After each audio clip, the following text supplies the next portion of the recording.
As 2025 saw new and renewed clashes around the world, one conflict continued to shape the year. The war in Gaza, which entered its third year in 2025, brought mass death, widespread destruction, and a deepening humanitarian crisis. The year began with fragile hope. On January 19th, a three-phase ceasefire came into force. The first phase, set for 42 days, halted major fighting, enabled a hostage prisoner exchange, and allowed more humanitarian aid in. 25 Israeli hostages were freed in exchange for around 1,900 Palestinian prisoners. But the ceasefire never reached a second phase, as core disagreements remained unresolved. By March, the truce had collapsed. Israel resumed full-scale airstrikes, tightened access to aid, even as deaths mounted and displacement surged. By August, conditions had deteriorated to such an extent that the UN declared a famine. Homes, hospitals, and relief camps continued to be hit as the war ground on.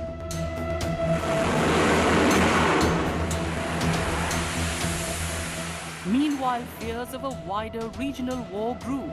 Iran-backed Houthi rebels announced a resumption of maritime attacks as the ceasefire unraveled.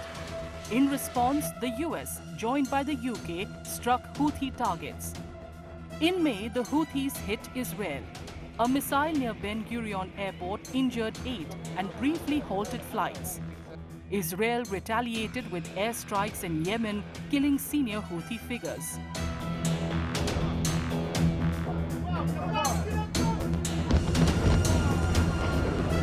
June witnessed one of the most dangerous escalations. From June 13th to 24th, Israel and Iran fought what came to be known as the 12-day war, drawing in the US. A ceasefire ended the fighting, but tensions remained.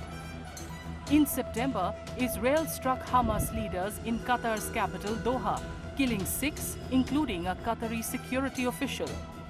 The attack triggered a diplomatic crisis, with Israel's closest ally, the US, criticizing the strike.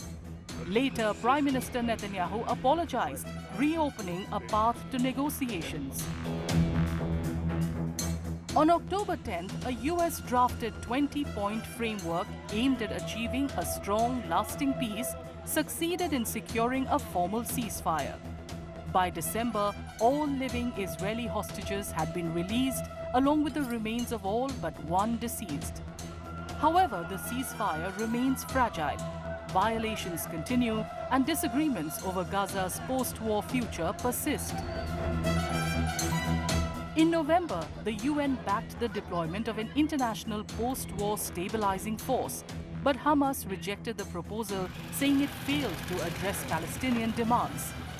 As the year ends, the guns are largely silent, but peace remains elusive.